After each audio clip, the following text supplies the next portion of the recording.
Alright, what's going on, you guys? It's your Boyd back at it once again with another fishing video. Today, this was a different type one. Today we were fishing two different types of lakes today. It's two different days, both in the afternoon, and just out there just trying to catch some fish. It's winter time. One lake we fished had a winter drawdown, and this lake is kind of the personal lake to me in the area we live in. And be able to go out there and just trying to go catch a few. We were able to catch, I believe, 5 fish out there. Caught one on a jerkbait and caught one on a crankbait. I actually caught 3 on a crankbait, 1 on a jig and 1 on a jerkbait, and some shaky headfish. And also on Chinook, we caught some fish out there, and it was a little bit almost the same, just more finesse presentations. But today I wanted to kind of talk about in this segment before we get started in the fishing is something I've been wanting to definitely want to talk about, and I just got the okay. I talked about this a while back on my Facebook, and if you want to follow me on there, it's mattboydfishing, just the same thing on Instagram, Facebook, and YouTube. But anyways, enough plugging. I want to talk about this. This right here is a rod I wanted to create that filled the void for all the finesse techniques in one. This right here is the Matt Boyd UFR rod. What UFR means is Ultimate Finesse Rod. Now, the reason why I didn't want to do like a technique specific like drop shot or Ned rig or finesse presentation, I wanted this to be the ultimate finesse rod for somebody to pick up and they could throw anything on it. Now, for this rod, also I wanted to talk about is the fact that I didn't want to make a bass fishing rod. And I'm not saying like it's just not for bass fishing. This rod right here is perfect for the average Joe or those tournament guys. And this rod right here is going to be something that anybody can pick up and go out and catch fish on. And like for trout guys, walleye guys, or bluegill, bass or catfish or whatever, this rod right here is going to be the perfect combination for everybody's needs. And just the fact that this rod right here will be perfect for any beginner or any like guy that's been fishing, for like 5 months or 50 some odd years, this rod right here will be filling that void for a lot of people. Now, the main reason why I want to make this rod is the fact that we didn't have a rod that fit in that category of light presentations like Ned rigs or light drop shots or spy baits and so on and so forth.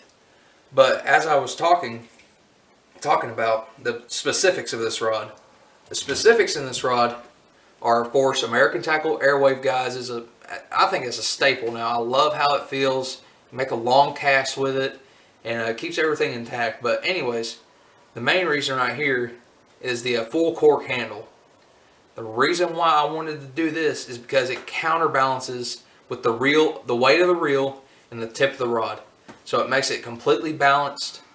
I mean, I've got no strings attached up here on the tip, but it just completely balances everything out. So it's lightweight, easy to throw, and all above else really comfortable to fish with. And also the fact that I made this handle a little bit longer so you can brace your arm on it when you set the hook, and you can control that fish, and you can keep that rod in the base of your, the side of your body, and just allow the fish to kind of fight more with the tip of the rod instead of the whole rod itself. And you lose control of the fish.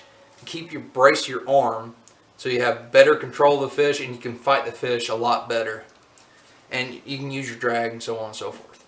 But it's a 7'1" medium light, extra fast spinning rod, and that's the main reason why I wanted to make this rod. It's just an all-around good finesse rod. It does really well for Ned rigs for all you river guys, and for all you walleye guys, good snap jig rod. Little lead head ball, like 1/4 ounce is about average, and a little dead minnow for all the guys that don't know a snap jig, and they can just snap it up off the bottom. But like crappie guys, perfect for that. I've fished basically all kinds of rigs with it, and also for your bluegill guys, it does well with that. Trout guys, perfect little rod to just basically throw everything with. And I kind of recommend not to go like too heavy. 1/2 ounce is when I want to go long distance or out in deep water, or I'm fishing like like 50 foot, like 30 to 50 foot. I'll go to a ½ ounce if I need to. But the most I will go with at times is just like a ¼ ounce. ¼ ounce or 3/16, and it'll be good all day. And the lightest I can throw on this is probably a 16th ounce, but I think that's just a little too light, in my opinion. But the perfect weight is probably about a ¼ ounce, and it loads up real well. You can cast at a real good distance, and it hooks fish. You can set the hook on it and not have to worry about the rod being too flexible, and be able to really just kind of have a better feel and have a lot of backbone when you set the hook with a medium light action rod. This is the reason why I like it so much. But yeah, kind of now straying away from talking about that, now talking about what we caught during today was the fact that we caught a majority of our fish just kind of finesse presentations. Shaky heads were kind of a big deal, and Ned rig, especially on Chinook, that was kind of our main deal today. Ned rigs and a crankbait too. And speaking of crankbait, that's what we've been catching most of our fish on is the Spro rock crawler, regular size 55, and just fishing on the 7-foot medium obsidian rod. Oh, watch out, buddy. But anyways, and also to kind of talk about Rox itself and everything else, Rox Outfitters, and speaking about that, be sure to check them out on Facebook and Instagram at roxoutfitters.com, ROX Outfitters. And be sure to check out their daily or Facebook lives and posts and everything else about all their new products coming in. And also keep an eye out in 2021, or here starting soon at the end of the year, we're starting a YouTube page and be able to broadcast of what else Rox can do. And be able to talk about what the other pros do, what their favorite techniques are, and also talking about their new series of pro signature rods that you guys need to be sure to be checking out, because that right there, there's a lot of good rods coming out. This rod alone is probably going to cover the guys that like throwing finesse presentations, but these rods coming up, everybody's going to love. And I've got a good feeling I'm probably going to be spending a little too much money. But anyways, I just wanted to talk about today, just kind of briefly talk about the new stuff coming out here in the next year or so, or the next couple months, and also the fact that we want to kind of broaden ourselves out and try to really promote Rox Outfitters and what and who we are. And also talking about myself, I want to start uploading on YouTube more. I want to start, gaining confidence in like talking to a camera and increasing my kind of my talking voice, and be able to use better communication when I'm talking to other people. And I want to be able to use it with you guys, and to be able to not only provide more content for you guys to watch, but to be able to give feedback and be able to interact with y'all, to be able to not only just better myself, but better the people around me, and be able to satisfy them more than anything else. And I want to kind of not just use this as like personal games. I want to use this as more of a, help other people out that want to learn, or just wants to just watch some fishing videos. I do that all the time. I like watching just random people on YouTube. And I mean, it doesn't matter. As long as the person is, that's what I want to try to gain, is confidence and just dedication and commitment into this. I don't care about like getting paid for it or gaining so many subscribers. I just want to go on here and just talk about what I love to do. And if you guys would like to join along this crazy train, by all means, you're more than welcome to join. Especially him. Yes. But anyways, I don't want to be that hotshot YouTuber and just like blows out of everything proportion wise, like in fishing videos and all that stuff. I just want to kind of just be more instructional and be able to teach people all different stuff, and just have a good time more than anything. Act more like a family more than anything. And that's what I want to mainly use this YouTube channel for, is act more like a family and not have to worry about like popularity or anything like that. But enough rambling on about me. Anyways, let's go ahead and get into this fishing. The fishing today, the two lakes we fished were Lake Cherokee and Lake Chinook here in the village. And the fishing was somewhat good. It's really good for wintertime, But Lake Cherokee is not where it is where it needs to be. Since the fact that it's at a drawdown right now, the fishing's going to be kind of slow. But we did catch some good fish. We caught a really good spot and a really good largemouth.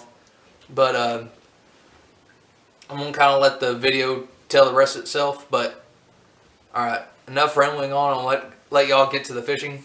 But as always, be sure to leave a like, comment down below what you think of the video, and just give some feedback. I want to see what you guys would like to see more. Like, would you like to see more trout fishing, or maybe some more instructional videos, or maybe some tips? I'm more than welcome to do all that stuff. I'm guessing all the cats are starting to get out. But enough of the shenanigans. Hope you guys enjoyed today's video. Matt Boyd signing off, and I'll see y'all later.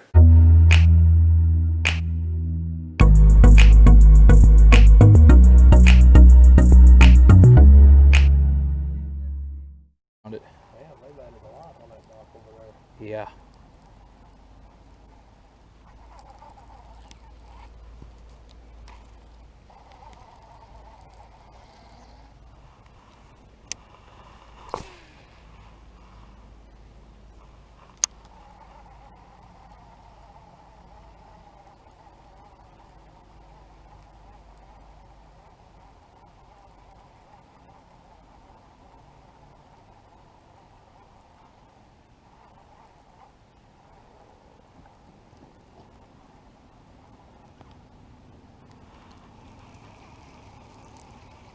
Oh, that was a fish. I thought I was hung up. There we go. I thought I was hung up on grass. A little bit. It started coming up. I was like, huh, this is weird. Did it bite hard? No. Them old rock short shanks are pretty nice, but Yeah. we'll take that first fish of the day on the old PB&J. Yeah. Yeah. Yep.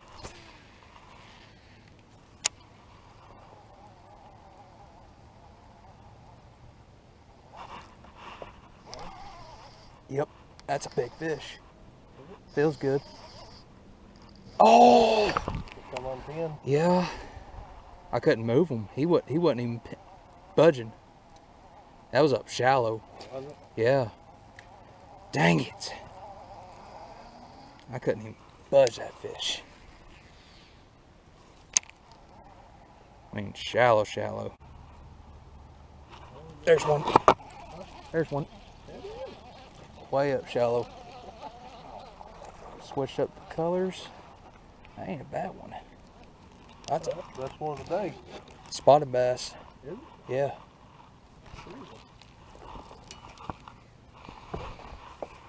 Yeah, pretty fish. Right on the chin. I think they just put them up. But yep, they keep rolling. Look how down. pretty that spot is. Nice and healthy. Right up against the bank. Something off. Guarantee. Boy, that water's cold. Mm-hmm. I hate to go in it today.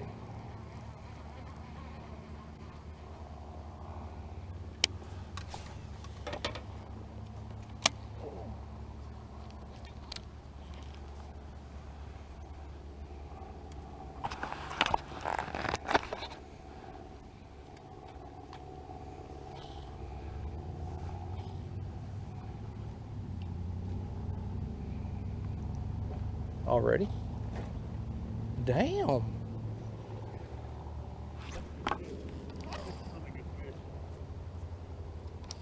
Alright, hand me my jig back.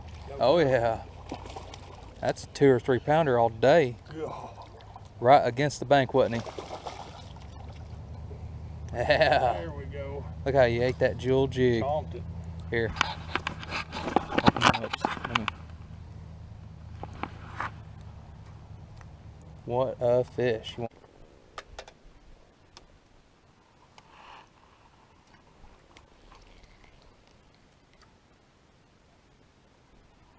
Oh, there's a bite. There you go. Look at that. Old fatty. I ate the old Ned rig. I didn't want to set the hook too hard on him. I heard that. I heard you just real funny. Yep. Finally. Nice little fish. Yeah. He was actually outside the brush. Cast around it. Oh, it ain't near as cold today as it was No. yesterday when that sun got By the time it was like this, oh my God, it was freezing. Oh. Got it? Yep. I'll be damned. There's fish on bottom too. Yeah, I've seen it. He picked it up as soon as I was dragging it. Well, you choked it too. Mm-hmm. Pick mine up before you catch. You already caught up with me. Yeah. Come on. And he ate it.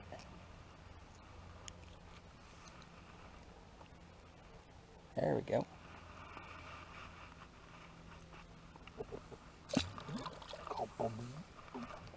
Perfect. Green pumpkin goby. It's always a good lake color. Always done good on the lakes with it. Yep, I know. Come on, get off, get off. Yeah.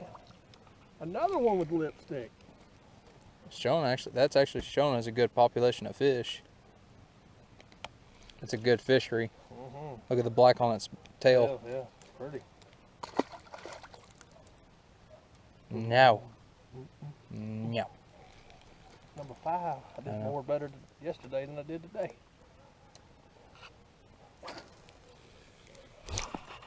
There you go. Oh, you almost tied me. That's a good one too.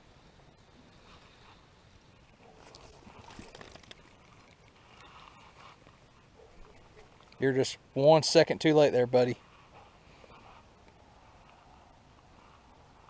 Look at that little black on his face.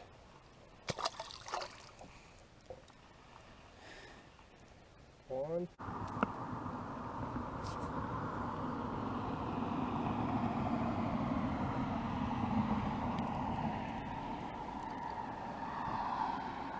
Now for a client to come out and catch fish all day, this would be the place to do it. Just the fact that it's wintertime, we're still almost caught double-digit fish in 50-degree water. Was that a fish? I don't know, but it really felt like one.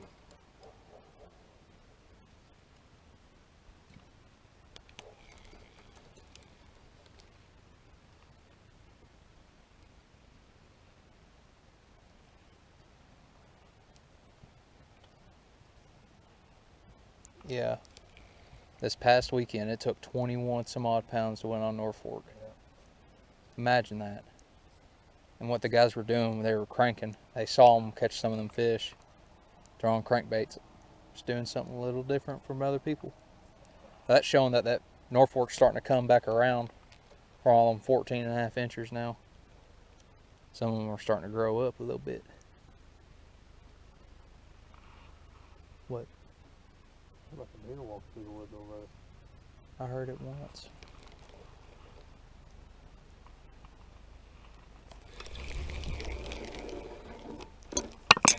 Alright, reel it up. Yes, sir. I'm actually cold. Well, damn.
What are you gonna do?